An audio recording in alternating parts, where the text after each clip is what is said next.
හරි කොහොමද යාළුවනේ අද පාඩුවේ මම ගේන්න හදන්නේ මේ variables PHP වල කොහොමද variables ගන්න කියලා මම අර වගේම කලින් වගේම අලුත් ඩිරෙක්ටර් එකක් හදන්නම් ඒකට කියමු variables කියලාම සාර විදියමයි මෙතනට ගිහලා අපිට local host variables කියලා ගන්න පුළුවන් මම ඊට පස්සේ ආපහු මේ variable ඇතුලේ ගිහිල්ලා අලුත් ෆයිල් එකක් ගන්නවා අපි තුමු ex1.php කියලා එතනට ගිහිල්ලා අපි php මෙතන දාමු එහෙම කියලා ඒතර පැහැදිලිනේ variables කියලා මෙතන /h1 කියලා දාලා මේක සේව් කරනවා. සේව් කළා මම මෙතනට ගියා අර විදිහමයි. දැන් කොහොමද මේකෙන් ගන්නෙ? variable/ex1.php. මේ සින්ටැක්ස් එක. එතකොට අපි මෙතනට ගියාම ඒක ගන්න පුළුවන්. හරි. ටිකක් මෙහෙට ගියමු. දැන් මේ තියෙන්නේ සින්ටැක්ස් එක මේ variables/ex1.php. ඔන්න variables අපි use කරන්න යන්නේ. variables කියන්නේ මෙහෙමයි. variables කියලා කියන්නේ container එකක්. ඒ container එක ඇතුළට අපිට ඕන දෙයක් දාන්න පුළුවන්. කියන්නේ number එකක්, text එකක්, string එකක් ඒ වගේව දාන්නත් පුළුවන්, ගන්නත් පුළුවන්. මේක memory එකේ storage වෙනවා. හරි. ඒතර සාමාන්‍ය PHP වල තියෙනවා variable ලියන විදියක්. ඒතර මෙන්න මේ මම PHP tag එකකින් escape කළා. මෙන්න මෙතන ලියන්න. දැන් මේ මැද්දේ අපිට PHP code ලියන්න පුළුවන්. හරි. ඒතර සාමාන්‍යයෙන් ගන්න අපි ඩොලර් අකුරෙන් තමයි පටන් ගන්න. variable එකක්. මේ දැනත් පෙන්වන මේ එක එක types. तर මේ variable එකේ නමක් දෙන්න පුළුවන්. අපි තුන් මං කියලා first අපි දෙන name කියලා දෙමු f name. ඊට පස්සේ මං equal එකක් දැම්මා මෙන්න sign කරා. click. දැන් මෙතනට කියලා කියනවා last name. දැන් මේ පැත්තේ තියෙන variable එකේ නම මේ පැත්තේ තියෙන්නේ value එක. මේ equal එකෙන් තමයි මේක assign වෙන්නේ. syntax එක තමයි මෙන්න මේ dollar mark එක මුලින් එන්න ඕන අනිවාර්යයෙන්. variable එක. එතකොට අපිට මේ අනිත් languages වලගේ මෙතනින් කියන්න බෑ මේක මේ type එක integer එහෙම කියන්නේ නැහැ PHP වල. මේ දාන එක අනුව මෙයා තීරණය කරනවා මොකද්ද කියලා. හරි. හරි දැන් මම මේ variable එක print කරන විදිහ. දැන් මම මෙන්න මෙහෙමයි. මම මෙතන කියලා කියනවා echo $fname කියලා. save කරා refresh කරා. මම දැන් fix කියලා. හරි. දැන් මම මේ දෙක එකට එකතු කරන්න ඕන නම් ඒ කියන්නේ මේ value එක දැන් අපි තුමා මෙහෙම දුන්නොත් single quote ඇතුලේ දුන්නොත් මොකද වෙන්නේ කියලා බලන්න. මම මේක සේව් කරනවා. සේව් කළා ආපහු රිෆ්‍රෙෂ් කරනවා. අන්න අර බලන්න. මෙන්න මේක වෙනවා. ඒතර සිංගල් කෝට් එක ලියනකොට මතක තියාගන්න මේ PHP වල සිංගල් කෝට් ලියනකොට කෙලින්ම අර ස්ට්‍රින්ග් ලිටරල් එකම එනවා. හැබැයි මට මේක print කරන්න ඕන නම් මෙහෙම. ඇත්තටම variable එක. $fname කියලා ඔන්න බලන්න. ඒතර මෙතනදී double quotes දෙන්න ඕනේ.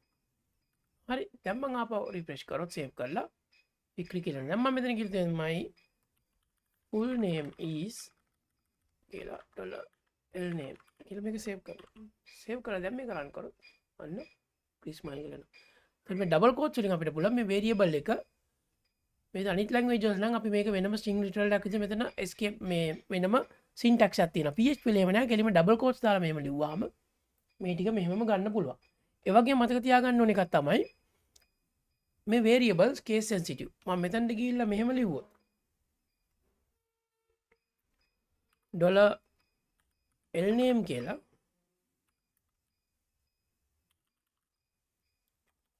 එහෙම ගත්තොත්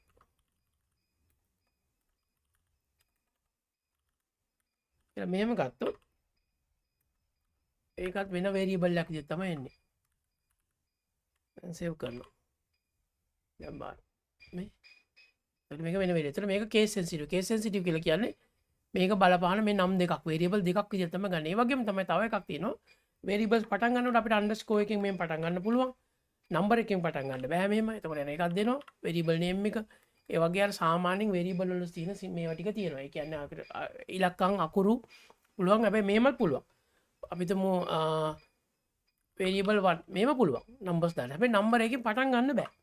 ඒ වගේම සාමාන්‍යයෙන් මේක දිග variable එකක් නේ. අපි තුමු first name කියලා මෙහෙම ලියනවා නම් underscore එකකින් අපි සාමාන්‍ය syntax එක වෙන් කරනවා. first name මෙහෙම. මෙහෙම ගන්න පුළුවන් first name එක. හරි ඒකත් වැඩ කරනවා. මෙතන මම ගිහලා කිව්වොත් එහෙම $first name කියලා මේක මම save කරොත් ඒක වැඩ මේක refresh කරලා මේ කියලා ගන්න පුළුවන්. එතන මේ underscore එකෙන් තමයි මේ syntax එක වෙනස් කරන්න ඕනේ. මේක තමයි variable වල basic syntax එක variable එක පාවිච්චි කරන විදිය. හරි තව විදිහක් තියෙනවා මේ variables මේකට කියනවා assign by reference කියලා. reference එකක් විදිහට variable එකක් ගන්න එක. අපි තු මෙන්න මම example එකක් කියලා මෙතන බලන්න dollar මම ගන්නවා. අපි තුමු variable 1 කියලා මේකට value එකක් දෙනවා. අපි හිතමු කොලම්බෝ කියලා. හරි අපි මේක variable 1 අපි දාමු city 1 කියලා. ඔන්න බලන්න එකක්. දැන් මම මේකට දුන්නොත් එහෙනම් තව value එකක් මෙන්න මෙහෙම එකක් හිතන්න. මම දැන් මේ variable එකට දෙනවා මෙහෙම එකක්. මම කියන තව variable එකක් ගන්නවා city 2 equals මෙන්න reference type එක දෙන මේ ampersand එකෙන් පටන් අරන් මම ආපහු $city 1 කියලා දෙනවා. එන්න මතක තියාගන්න. දැන් බලන්න දැන් මේම city 1 එකේ කොලම්බෝ තියෙනවා.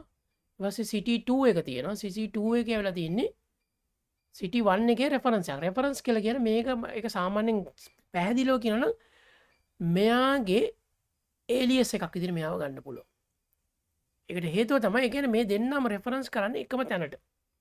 කියන අපිට මෙමරි එකේ ලොකේෂන් එකක් තියෙනවා කියමු මෙන්න මෙහෙම. මේ මෙමරි එකේ ලොකේෂන් එකක් තියෙනවා මේ variable එක තියෙනවා. ලොකේෂන්. හරි. ඉතින් මං දීලා තියෙනවා මේ ඇඩ්‍රස් එකක් ලොකේෂන් එකක්. එතකොට මං කියන city 1 එකත් මේ එකම ලොකේෂන් එකට මේ තියෙන්නේ. city 1 එකත් ඒ වගේම city 2 එකත් same location.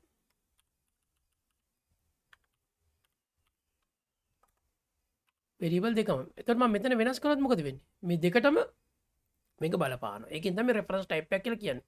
එතකොට ඒ වගේම මෙතන මෙයාට කියන්නේ එහෙම නැත්නම් city 2 කියන්නේ city 1 එකේ alias එකක් කියලාත් කියනවා. එතකොට මේ reference type. දැන් බලන්න මොකද වෙන්නේ කියලා මම මෙතන කියලා කිව්වොත් echo city is කියලා මම දුන්නොත් එහෙම $city 1 හරි echo city is $city 2 කියලා දෙන්න මම මේක save කරොත්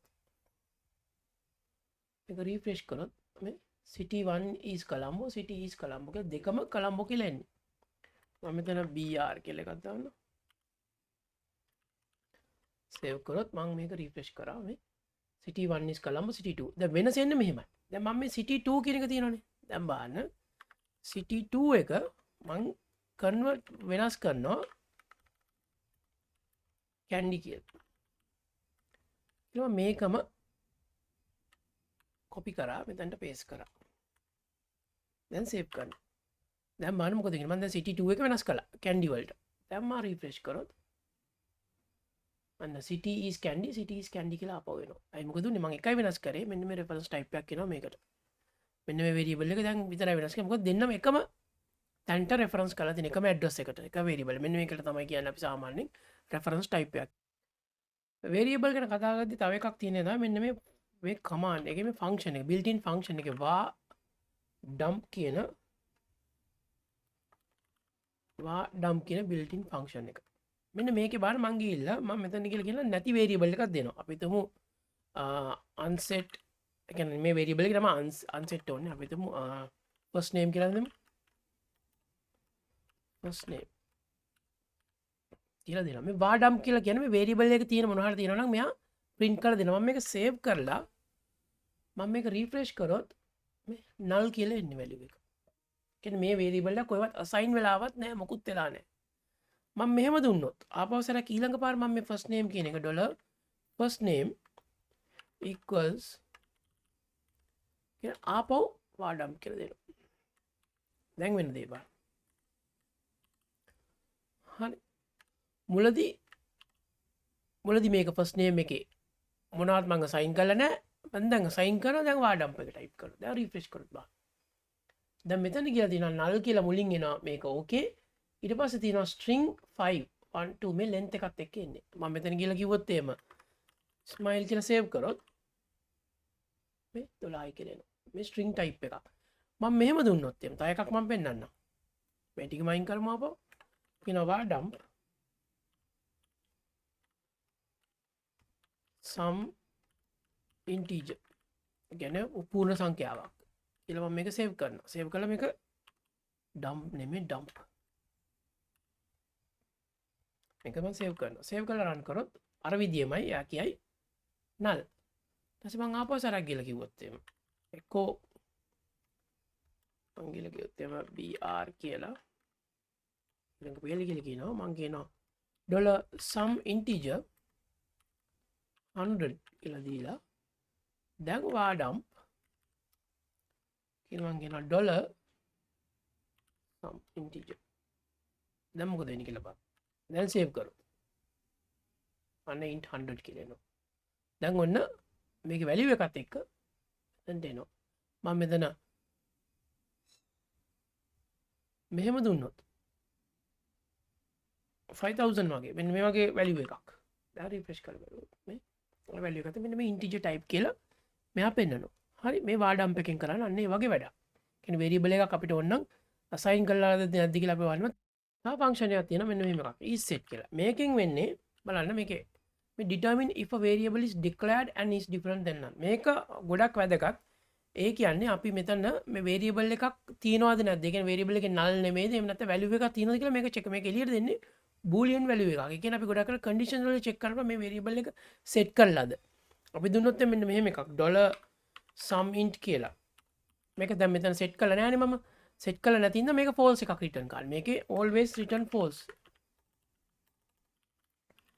तर මේ false එකක් return කරලා මට check කරන්න පුළුවන්. මේක set කරලා නැත්නම් set කරන්න නැත්නම් ඉස්සරහට යන්න. නැත්නම් ඔන්න වගේ අපිට check කරගන්න පුළුවන් මේ is ගොඩක් තියෙන මේ is set එකේ එක function මම මෙතන කියලා ගත්තොත් එහෙම ආපහු සරයක් is කියලා මේ is array is boolean is callable is countable මේ is dir directory අද double අපිට variable type එක check කරලා ඉවරලා මොනවා හරි තීරණයක් ගන්න. මොකද මේ PHP වල variables යනකොට මෙතන මට මේම first name කිව්වට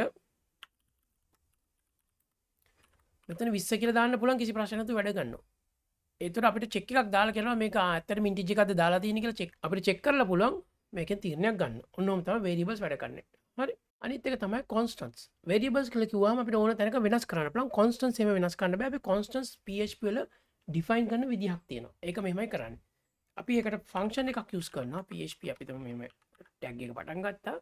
PHP function එකක් තියෙනවා define කියලා. ඊට පස්සේ මට මේකට නමක් දෙන්න පුළුවන්. සාමාන්‍යයෙන් constant එකක් නමක් දෙනකොට අපි ඒකට පාවිච්චි කරනවා මෙතන බලන්න මේ define string එකක්. string එනකොට අපි double quotes ඇතුළේ ලියන්න ඕනේ. ඒතර ඒ නමක් පාවිච්චි කරනකොට අපිට කියන්න පුළුවන් මතක ඇතුළේ කියන්න ඕන තමයි මේක ඇවිල්ලා මේ caps වලින් ලියන්නේ අපි. ඒක ඇවිල්ලා මේ convention එකක්. හරි. ඒතර මම මෙතන කියලා කියනවා අපි හිතමු greetings. මෙහෙම ලියන්න බෑ greetings කියලා.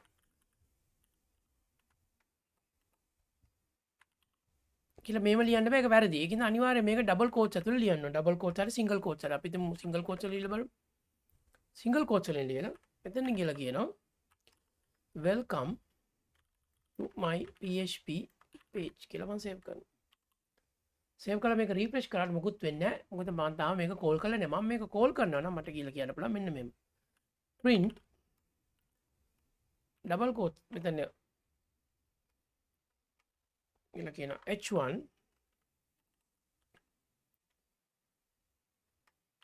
/h1 බලමු මේක try කරලා greetings කියලා මොකද වෙන්නේ කියලා. හරි. මේක save කරොත් මොකද වෙන්නේ කියලා අපිට ගන්න. දැන් මෙයා එතන semicolon එකක් එන්න ඕනේ save. දැන් බලමු මොකද වෙන්නේ කියලා. මේ greetings කියලා ආවා. හේතුව තමයි මෙහෙම ගන්න බෑ. මේ variable එක. එතකොට අපි මෙහෙම ගත්තොත් මම දැන් මෙතන ගිහිල්ලා මං කිව්වොත් එහෙම නිකන් greetings කියලා print කරොත් මම හේතුව කියන්න greetings දැන් මම save කරනවා. save කරලා අන්න welcome to my PHP page කියලා එනවා. define කරන්න ඕන අපි variable ඉගෙන ගත්තා constants ඉගෙන ගත්තා.